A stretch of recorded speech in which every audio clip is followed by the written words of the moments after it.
Hi guys, I'm back from the UK. Yeah, had a bit of a short break. I was only there 5 days in total, and that included 2 days of travelling, you know, backwards and forwards. So just 3 days in the UK. I came back to find I've got some work to do. So this strange looking device, obviously some sort of mixer. Yeah, there's stuff on the back of this.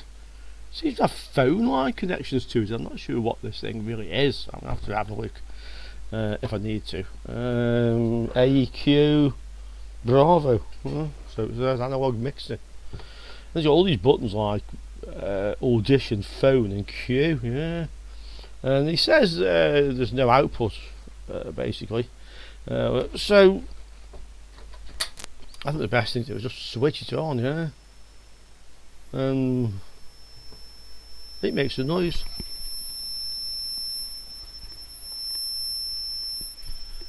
So there's 2 speakers in here. Oh, has it tried to tell me something? And this is flashing on and off. Oh, I don't know. Sounds on both speakers, they've stopped flashing off and on. Take that Q button off, take that button off. No, it's like yeah, all the buttons are off, I think.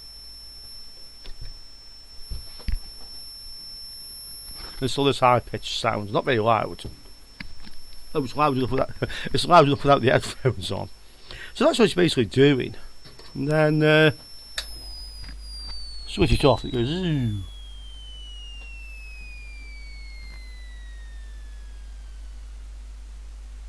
So that's what it does when you switch it off, yeah.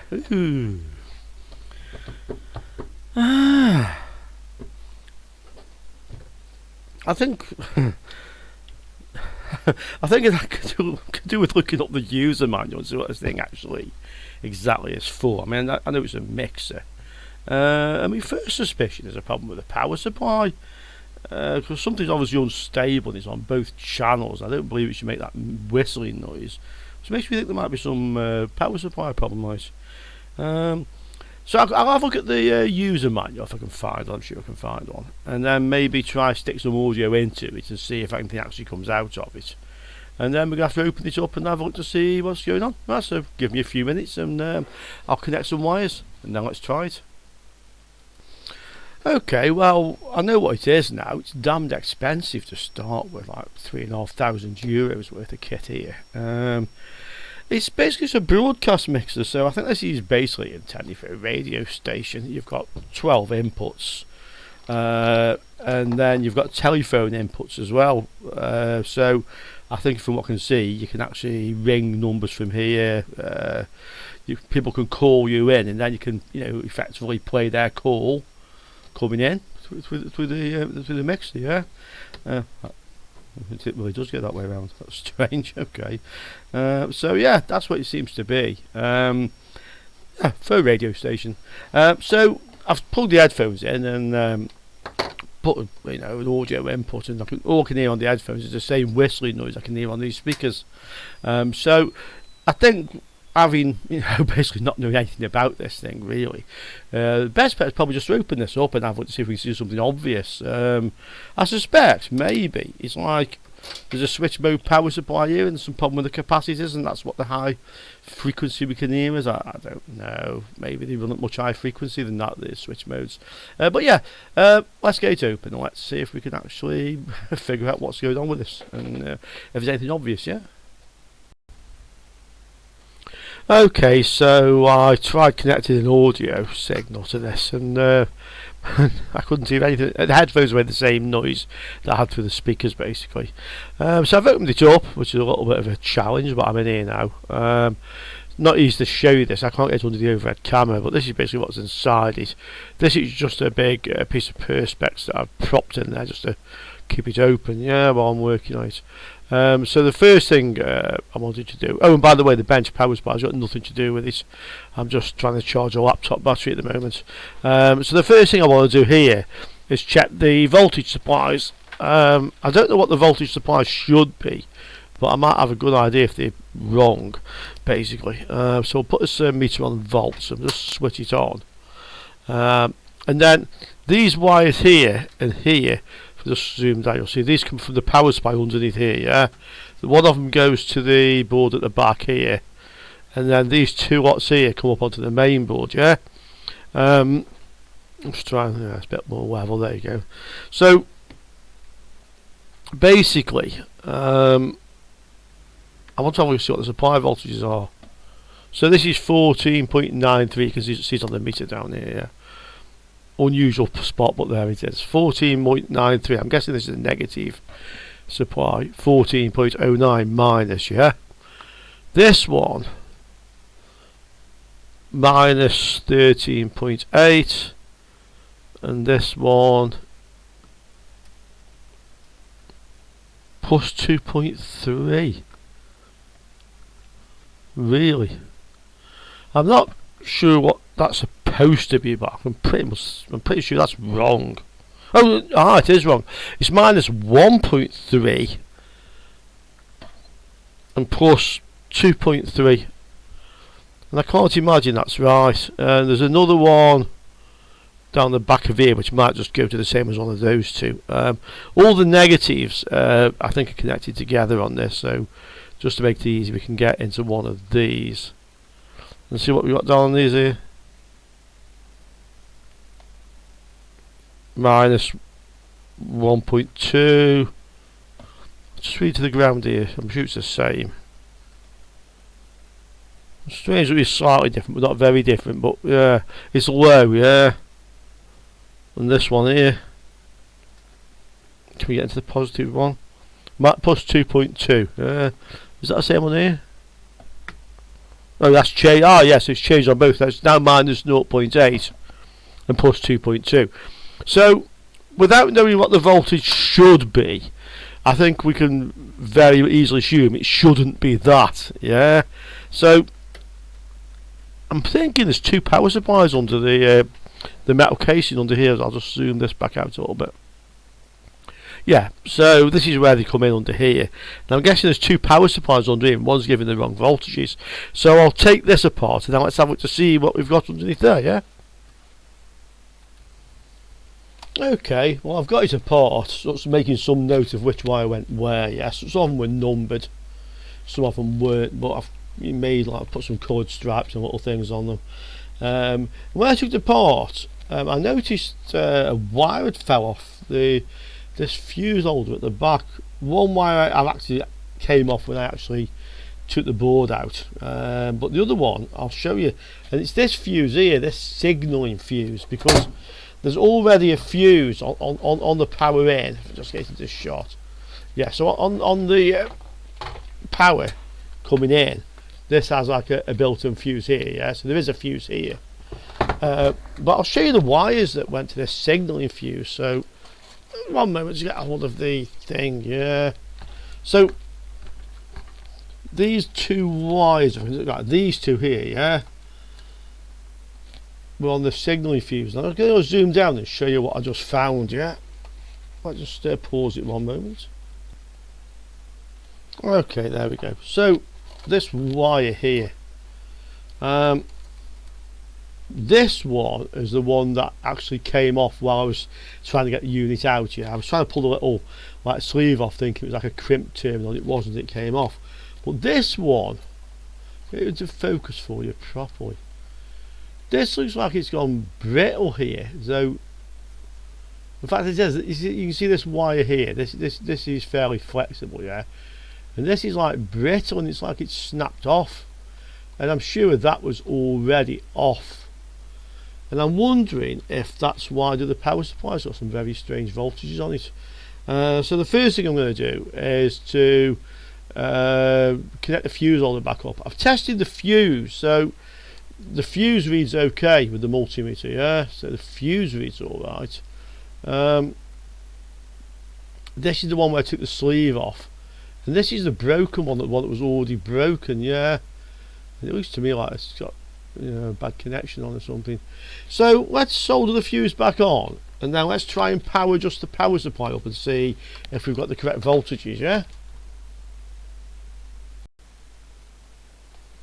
So those wires, actually, the fuse was mounted here, yeah. They go to the top part of this, so it is possible, I'm guessing now, that isn't the original fault, because the power supply is here, and I can't see that any of these actually go through the fuse, yeah. Just a few things that fell off, and here's some star washers, yeah. I'm thinking maybe that, because it was already brittle, actually just snapped off and I took the board out. So let's go with a slightly plan B. Now it's in this condition, let's actually check our power supplies. So this one comes from the power supply, this CN23, and this could actually be to do with that signaling fuse. I don't know. But let's try and power this up with just the power supply and see if it runs, and see what voltages are on all these supplies now.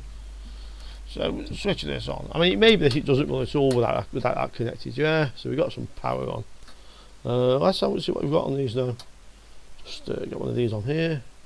Voltmeter. Positive. These are ground. 14.9 minus 14.18. That's the same. Yeah. What's on this one?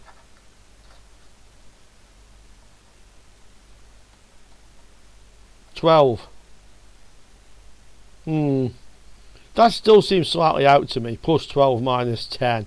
I think we can assume this is a plus and minus 12 volt supply. It might be faulty, and with a little bit of load on, it doesn't read right. Yeah. Minus 9 now. Plus 11. Yeah.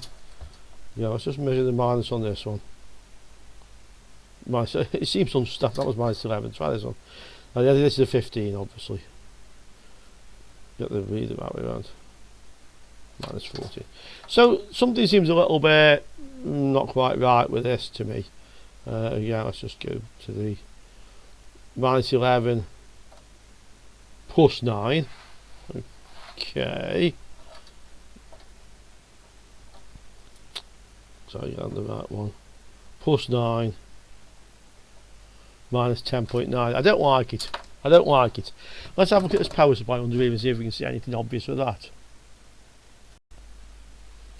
Okay, so I've got it out. So we've got two power supplies. The adjustable V1 and V2, plus and minus adjustable supplies. And I don't know exactly what they both should be. I mean, this one has two sets of cables on, so I'm guessing this is the one that's giving us the problems, yeah. And this one has just one set of cables, yeah. This is the power coming in. One cable, yeah. This is the power coming in.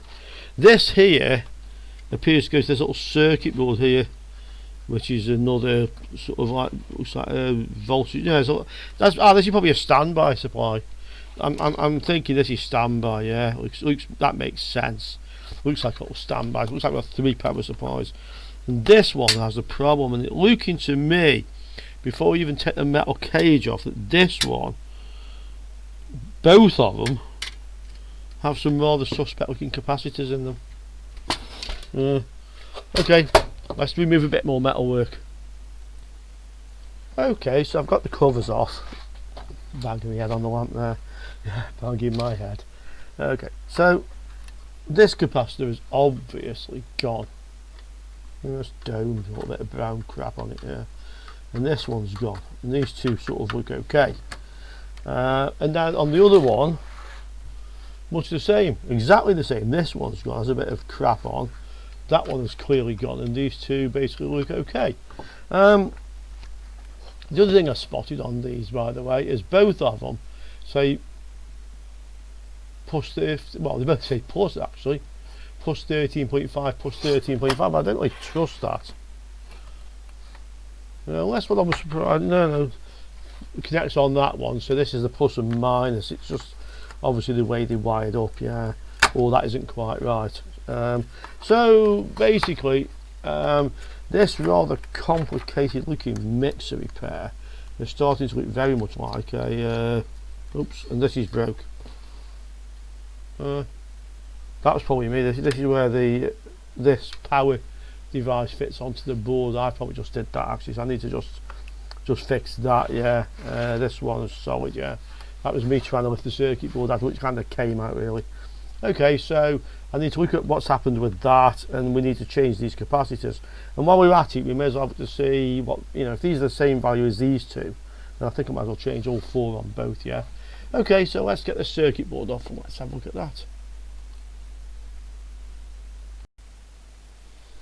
Okay, just before I change these capacitors, let me just explain something which to a lot of you is really probably very obvious, and to some of you might just be a revelation, because sometimes this confuses people. Yeah, so these power supplies, as I just mentioned, were marked output 1 plus 13.5 and output 2 13.5, both positive. Yeah, so we got 2 plus 13.5 supplies, but coming out I could see plus and minus 14 on one and something not very good on the other one. Yeah, so this is the obvious thing. If you've got two power supplies, yeah, PSU1, okay, and you've got two outputs, plus and minus, and it's, let's go to 12 volt supply, yeah, and you've got another power supply, okay, PSU2, yeah, two outputs, plus and minus, and it's another 12 volt power supply, yeah. If you connect them like this in series, yeah, okay, it's fairly obvious, maybe, that you've got 12 plus 12, and across here you've got a 24 volt power supply, yeah, 12 and 12 is 24. You get your ground here on the negative and your positive, the red there, yeah, on your meter, you've got 24. But if you connect your black here and your red here, you've got 12 volts, yeah, you've got 12 volts and 24 volts. Let's make it out like ours. You've got 13.5 volts and 13.5 volts, both positive, yeah, and that's your two 13 volt supplies. But let's do the same thing and let's just connect the meter a different way round, yeah. Let's connect here the black lead, yeah, call it 0 volts, yeah. When you measure here now, you've got plus 13.5. When you measure to here with your red, you've got minus 13.5, okay, and that's what these are. So if you have a look, you've got, this is the positive end of one of the supplies, that red, yeah, these are black, these are black. Let me zoom it down a little bit, but I'm sure it's quite clear. Focus that one, there we go, okay. Okay, so this is your positive, yeah, and then this is the negative end of this supply, and the black wires are also going to here, yeah, so all these black wires go together down here and they're all connected together on the board, yeah. So the negative end of the positive supply is connected to the positive end of the negative supply, and this is your minus 13.5, yeah. So if I ever confused you before, hopefully that will never confuse you again, yeah. As I say, to those of you it was obvious, hope you don't mind a bit of patience with me here, and to those of you who think that's a revelation, well, there you go guys, you've learnt something today, or something else today. Okay, so what we're going to do with these is I'm going to take all these capacitors off. I think they look the same to me. I'll just have a quick check. They're 105 degree and they are 1025, 1025, and they've gone, yeah. Oh, and actually not the same, that's strange. That's a 330/50 and that's a 1035. Huh, that surprised me. I thought they would be the same, yeah. Let's take these off anyway and let's have a look. Okay, so I've got the capacitors out. These two actually look okay, as I mentioned, yeah. So this one here is looking good to me. This is a 330 microfarad 50 volt. Let's just check it and see if it is actually a good capacitor, yeah. So 330 microfarads, and it reads a little bit low. I mean, you know, these things do have a tolerance, but they do tend to normally be a little bit high, yeah. It's a little bit low. Try this one. This is the 1000 at 35, yeah.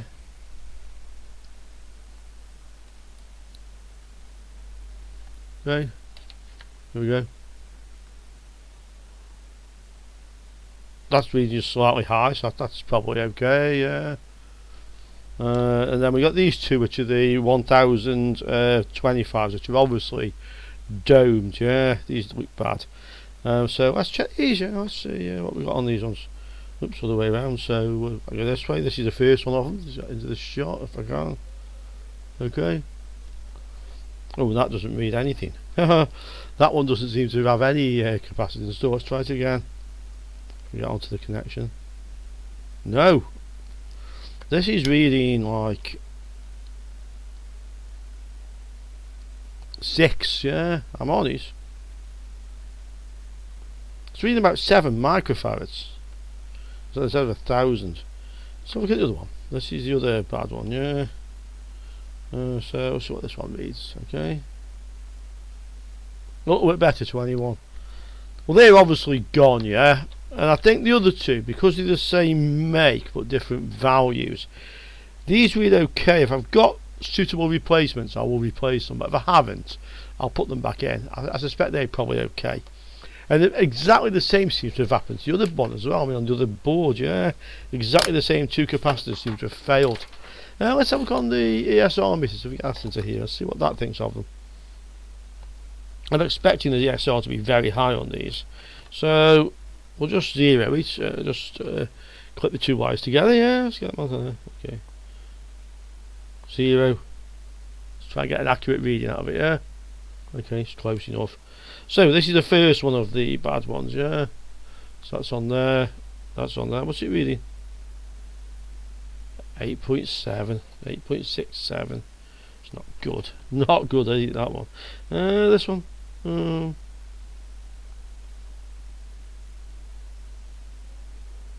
Wow. Wow, I think that's the worst. That is the worst so far. 60 ohms, my god. Okay, so these 2 have got to be replaced, and I'll see what I can find for the other ones, and I'll do the same thing on the other power supply, and let's see if we can find one worse than 60 ohms. Yeah, okay, I'll get them sorted. Okay, so I've replaced these ones. These are physically smaller, but they're the right value, and they have a very low ESR, about 0.04 or 0.05. I've put these back in really because they both measure okay. They've both got low ESR, which I have checked, by the way, afterwards. I did check the ESR on these. One was extremely low, 0.01, and the other one was much higher. And the only replacements I had were poles anyway, so you know, I can't say they were any better than these ones. So I put these 2 back in. I've replaced these 2. Now let's have a look at the other power supply, because basically exactly the same things happened with this one. Yeah, these 2 have gone. So in this case, I'm just going to check these 2, I think, and change them. Yeah, I'll let you know if one's got a higher ESR than 60 point whatever it was. Okay, and there's the other one fixed. They read about 3 or 4 ohms on the ESR, so they were bad, but nowhere near as bad as that other one. So now I think we have to reassemble this to the point, first of all, where we'll test the power supplies, and if they give a good voltage, and they should be plus or minus 13. Maybe we can even just set that exactly with a bit of luck, and then we can put the whole thing back together if they're correct, and hopefully it'll work now. Okay, that's assembled enough so we can actually test this now. So we'll just power it up, and let's have a look at what we've got on these voltage supplies now. So from ground, this should be 9. It says 9. 10. Okay, what's this one actually say? 15. So they actually are different supplies. Yeah. Blue one. So this is the plus or minus 15, and this is the plus or minus 9. I'll just check to be sure I've actually put these 2 back in the right position. I've got a feeling this one actually came from here, because it was kind of cable tied back to here.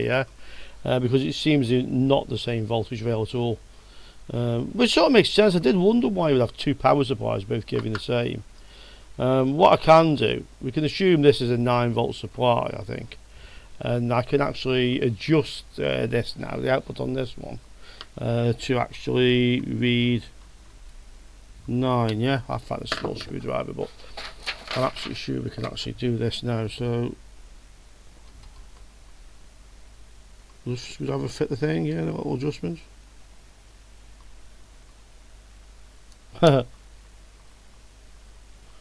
No, it doesn't seem to. Let's find a little flat blade and see if that will fit it. Yeah. Okay. Well, this is the output adjusted. It doesn't actually seem to do anything. Oh, that's probably the minus. Let's try this one. No, I'm sure this will be the minus. Let's have a look. I'll just move this a little bit. It doesn't actually seem to make any difference. Let me have a quick look at that.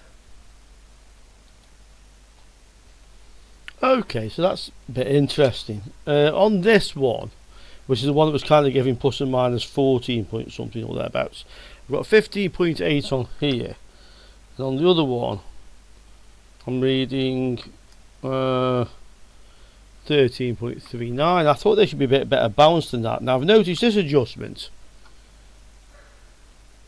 I can turn this one up and down, but that's as high as it will go. That's the top of the range, yeah, minus 13.3, and you would think the other one would adjust this one,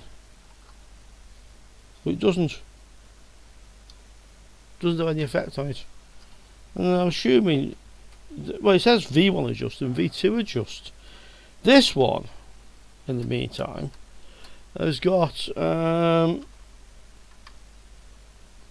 8 volts on this one, and adjusting the thing doesn't seem to have any effect on it, yeah? And it has about minus 9.8 on this one, and the adjustments neither seem to have any effect much on this one. So I'm not sure if these power supplies have got some other issue, or if there's something different about this particular model.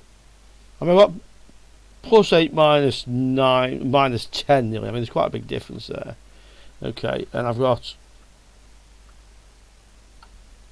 plus 15.8 minus 13.3 there.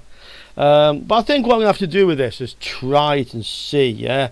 So I'm going to switch them around. I know this one was at the bottom because I had the kink here. I've just put them in the wrong place, that's all. I'm going to switch it all around, and then I'm going to try it. Let's see what happens. Or at least I'll check back to the early part of the video and make sure it's the same way. Right, give me 5 minutes. Okay, so I put it all back together and didn't make any difference. So if I look at the output from the power supply again when it's connected to this, I'm getting like the the plus 2 and minus 2 or whatever it was.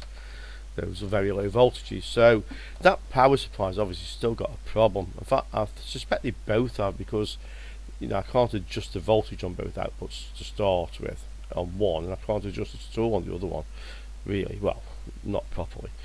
So yeah, I'm going to have another look at these power supplies. I'm pretty sure that's where the problem is with this. I think I'm going to have to have a look, well, first of all I need more capacitors, is probably a good guess. Other than that is get them on the bench, just a power supply with some sort of load on them, and see what they do. Okay, so I have to take it all apart again. So here's the power supplies again, yeah, I've got them out of the mixer now. And it seems that this one is only getting very low voltages when it's under load, or there's something wrong with the load that the mixer is drawing. But I did check, when this was connected to the mixer, I'm checking for shorts or low resistance on the outputs, and I can't see anything. So if there is, it's kind of like a derived rail where this is supplying maybe a voltage regulator, and the other side of the voltage regulator has a short or something like that, yeah. So really the way to prove that is to put some load on these power supplies and see what they do, yeah. I've got some power resistors here. They just happen to be what I've got. They're 15 watt 20 ohm, yeah. These power supplies say they can deliver up to 1.8 amps on each supply. If I assume they're about 12 volt output approximately, yeah. So at 12 volt output, if I put a 10 ohm resistor, I'd get 1.2 amps, yeah. If I put a 20 ohm, I get 0.6 of an amp. So these are loading the power supplies to about 33% of the rating, give or take, because the voltage isn't exactly 12, yeah. So using the 20 ohm, again assuming it's a 12 volt supply, yeah. What's the wattage that these are going to dissipate? Well, watts is basically current times voltage, and we know the voltage is 12, and we know the current is about 0.6 of an amp. So 0.6 times 12 is about just over half, into these about 7, something like that. So about 7 watts, and these are 15 watts. So they should get quite warm, but they'll handle that, yeah. So this is the one which appears to be either the good one or the better one of the two. So I've put the two resistors on here. I've just strapped the middle point to the negative, yeah, one of the negatives, and then the plus and minus on here. So we'll switch this on, this power supply. Let's have a look to see what's actually voltage we've got, yeah. Is it getting warm? Not really, not yet. Let's see what voltage we got. So on this one, if I can measure on the resistors, I know I've got a connection to them, yeah. Measure it from here, yeah. So 15 volts on that. It's getting warm now. And minus 13 on that. So that power supply is giving basically the same output, regardless of whether there's a load on it or not. Now let's move the load to this other one and let's see what this one's doing, yeah. So I've connected the same resistors to the other power supply now, and let's power it up again and let's see what we've got on here. So once again, we have minus 2.4, yeah, we have plus not very much, yeah, plus 2.3. So these won't get hot now. I've also noticed, just out of interest, that down under here, yeah, if you can see, there's a green LED lit on this one, but not on this one. Let's take the load back off and let's see. But I'm sure then this probably will light the LED up, yeah. So it's not giving anything much in the way of voltage on the load, and we know now it's the power supply because we're just using a couple of resistors on here, yeah. Okay, let's just remove the load again. Let's have a quick look. Okay, so I've taken the load back off again. I'm guessing this LED will come on. This LED is probably just connected to one of the outputs, yeah. Yeah, so the LED lights up again now. So yeah, so this one's got a problem. Unfortunately, we've got two identical power supplies here. So that's your the sisters in diagnosing where the fault actually is.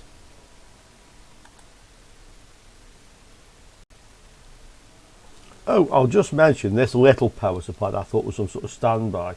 I didn't check it before, but I've checked this one, and this is giving 24 volts output. And I still think it's some sort of little standby supply, most likely, or for some other reason. Yeah, so that one's giving 24 volts, and to me that seems to be okay. So having two of these then should give us a very good chance to fix it, basically, yeah. They look fairly simple, these power supplies. I mean, this one won't be the same, but we can see the power's coming in here, and this is your low voltage coming out.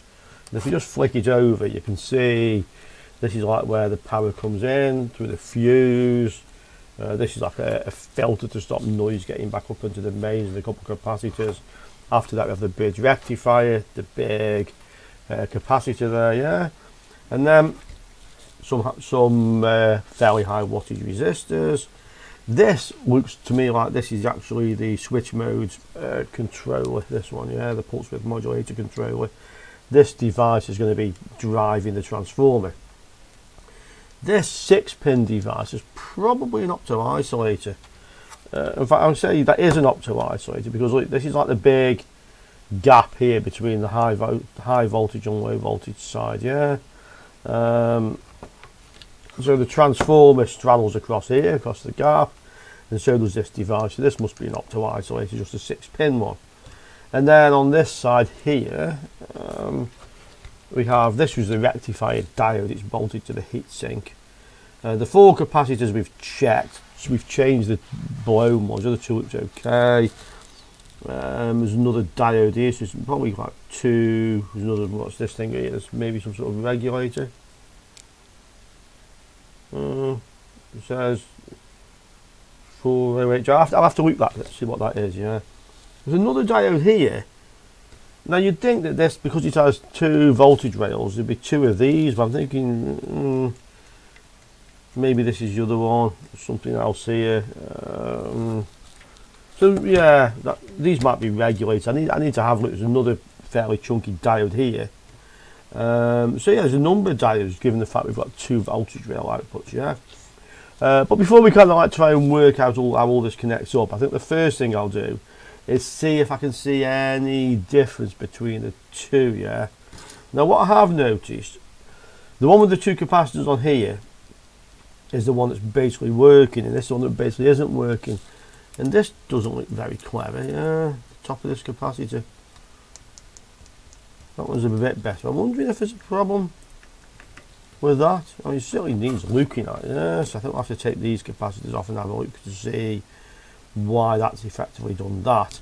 All these resistors here, I'm just going to check comparing between the two, just to see if I can see any difference in this area. I'll look at the high voltage side first, and we'll have a look at this.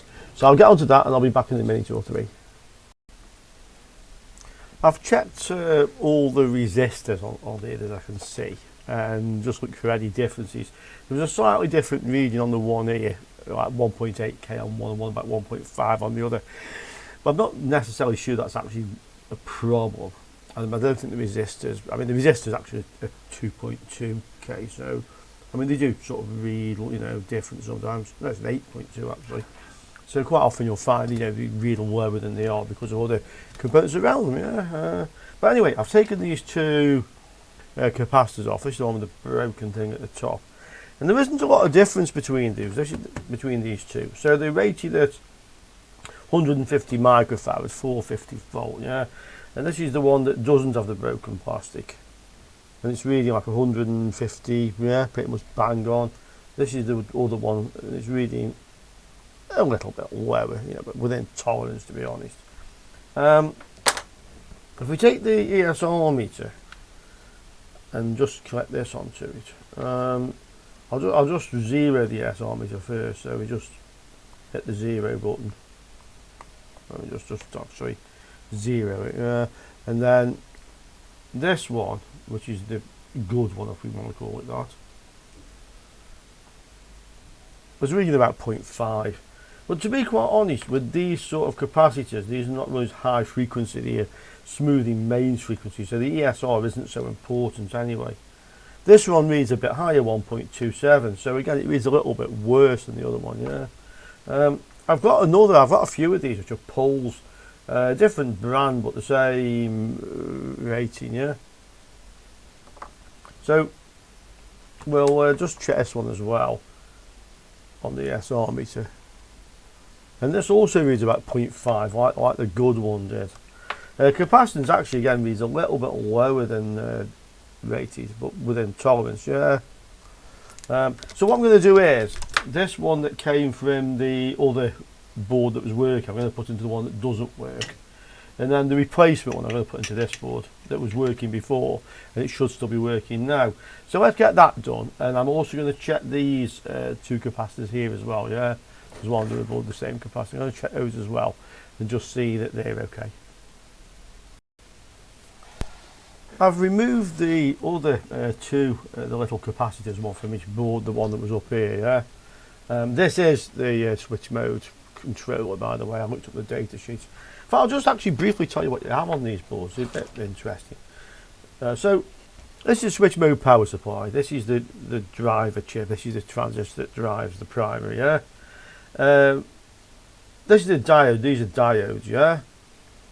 This thing here is actually a thyristor, silicon controlled rectifier. And I haven't checked where it's wired, but I suspect this is connected across the output voltage rail. And the idea is that this is possibly what's called a crowbar circuit.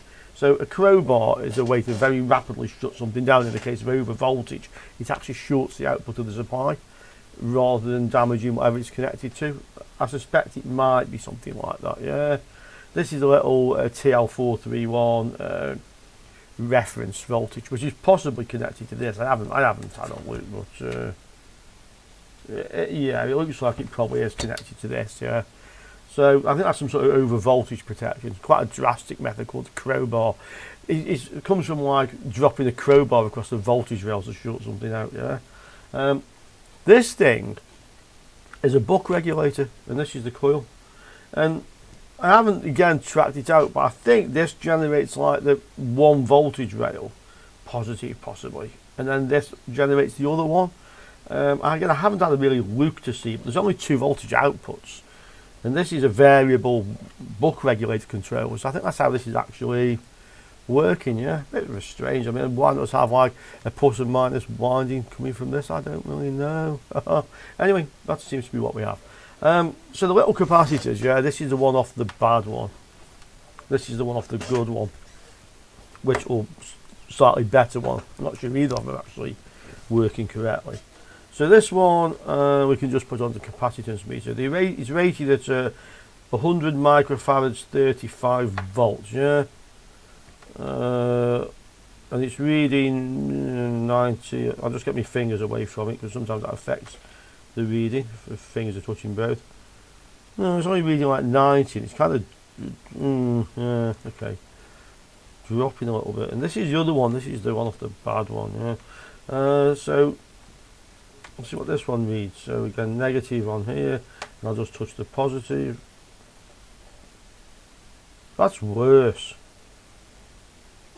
Let's get a connection onto it. That looks like a bad capacitor to me. Let's look at the SR of these things. Again, I'm not sure exactly where it is in the circuit. It might be to do with the startup or the power supply for this chip, quite likely. So this is the supposedly better one, shall we call it? Yeah. What's that reading? That's not a good capacitor. Yeah, 10 ohms. That's not a good capacitor. This is the worst one. Yeah, what's this reading?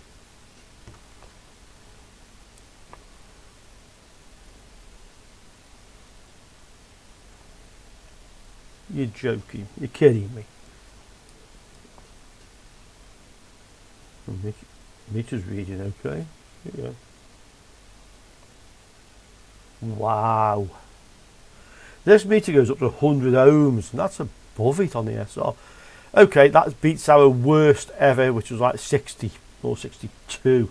This has an ESR so high, it doesn't even register on my meter, and that goes up to 100 ohms. Wow. That's that's bad. Whereas this capacitor didn't make much difference between the two. That I think is enough to stop one of these from working. And I believe the other one isn't any good either. Let's find some capacitors then. So we have 100 microfarads, 35 volts, yeah, and all the 105 degrees C. Okay, let me find some. Okay, so these are poles again, correct rating, 105 degrees C. Let's see how these read. So on the capacitance meter first, are they reading 100? That's close. Yeah, that's very close. What's this one reading? Oops. Landed on my knee, fortunately. Didn't on the floor. That's reading good enough, I think. Let's see what the ESR is on these. I mean, higher voltage capacitors tend to read slightly higher ESR, but hardly better than the other one. What was it? 10 was the better of the two. Yeah, 0.78. That's we'll call that a good one. Let's have a look at the other one.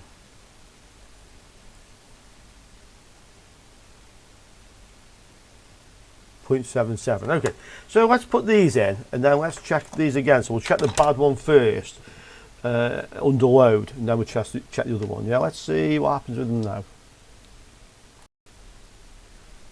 So this is the bad one. I'm just going to test it without a load, that of interest, just to see. Power switch is on, yeah.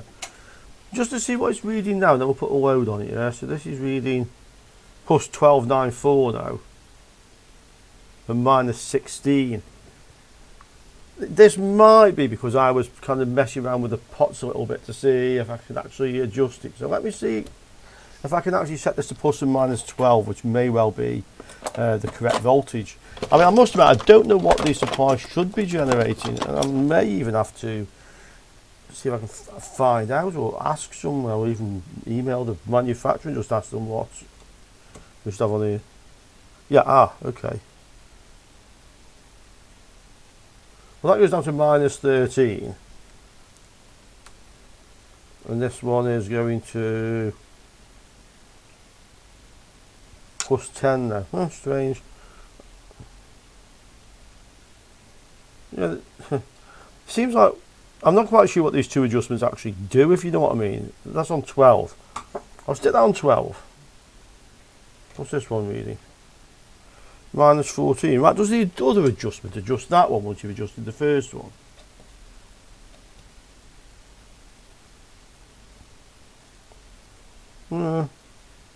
Minus 12. Plus 12, oh okay. So one's kind of like a master one and then the other one adjusts the other. I'm quite happy with that, since one was reading 12 anyway, so that seems a lot better than it was before.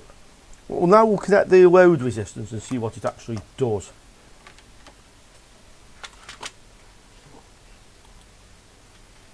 Okay, so I'll attach the resistors again to this one, so we'll just switch it on. And let's have a look. So I'll measure across the resistors again, and I know I've got a connection, yeah? So this is still minus 12 plus 12. I've got the meter. Okay, wrong way around. Minus 12 plus 12. So that seems good and stable now. We'll check the other one and we'll see what voltage is coming out of that one. So this is the other one, the one that was the better of the two. Yeah. Let's have a look to see what voltage we've got coming out of this one now. So negative, positive. Yeah, let's just switch this one on and let's see what we get. Oops, one moment. Current limit is on. 15, yeah, that's 15.8. Add the current limiter on then. So I think the way we adjust this is the bottom one is kind of like a master adjustment for both, yeah. So that's as high as that will go, 13.2. And then the other one will then turn down, I believe. No. Oh, I see. This turns this one down. Yeah. And then I think the other one can then use to adjust the other one upwards. They were both about the same now, yeah. Again, that's set to plus and minus 12. Now I don't actually know the correct settings for these, for this mixer. I'm confident now they're both working and they're both working correctly. So what I'll do is I'm going to ask on bad caps if anybody is familiar with one of these and knows the correct voltage settings. I'll also Google for the model and voltage settings, and if that fails I'll actually email the manufacturer and ask them if they can tell me the voltage settings. I'll just explain I've had 240 power supplies now working, what do I set them to? They may be set the same, but I don't kind of get it. I don't understand why. Why not just make like one power supply that will deliver twice as much current? Yeah, I just don't quite get it. But this thing's such an expensive piece of equipment, who knows? Yeah, I mean, I don't think they would like care too much about a bit of cost with this one. Okay, so let me go and find out, and then I'll be back with you. It'll be an instant for you, but it might take me a little while, and then we'll find out what the correct voltage settings of these are. Okay, see you soon, guys. Okay, guys, so yeah, it's all back together. You can see it's now working, yeah. So basically, I emailed AEQ.EU technical support, and within like 1 hour, they told me to set the power supplies at 15 volt each one. So they are both set to the same voltage. I got a bit of feedback off the microphone there. Okay, so yeah, there you go, guys. That one's fixed. Customer wants to pick it up now, so that's the last you'll see of that one. A profitable repair, I think this will be, and see you soon on the next video. Ciao for now, guys.